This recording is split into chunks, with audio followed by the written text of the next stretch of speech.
क्या आपने crypto market की वोलेटिलिटी के बारे में सुना है? कभी प्राइस ऊपर जाता है, कभी प्राइस नीचे जाता है।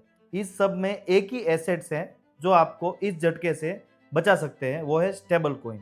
इमेजिन करो बिटकॉइन और इथेरियम एक रोलर कोस्टर राइड है, कभी ऊपर जाते हैं कभी नीचे। और स्टेबल कॉइन एक कार है जो हाईवे पर सीधी चलती है। इसकी वैल्यू $1 के बराबर होती है या उसके आसपास रहती है। स्टेबल कॉइन को स्पेशली डिजाइन किया गया है ताकि इनकी प्राइस स्टेबल रहे।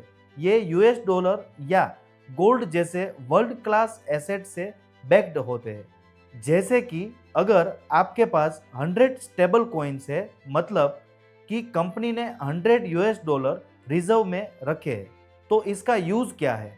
सेफ्टी। जब मार्केट क्रैश होता है तो आप अपने बिटकॉइन को स्टेबल कॉइन्स में कन्वर्ट कर सकते हैं और आपका पूरा पैसा बचा सकते हैं। Second, transactions. आप स्टेबल कॉइन को इंटरनेशनल पेमेंट के लिए भी यूज कर सकते हैं बिना प्राइस फ्लक्चुएशन के। थर्ड है पैसिव इनकम। आप स्टेबल कॉइन को लैंड करके इंटरेस्ट भी कमा सकते हैं। इसलिए स्टेबल कॉइन क्रिप्टो मार्केट में एक बहुत इंपॉर्टेंट हिस्सा है।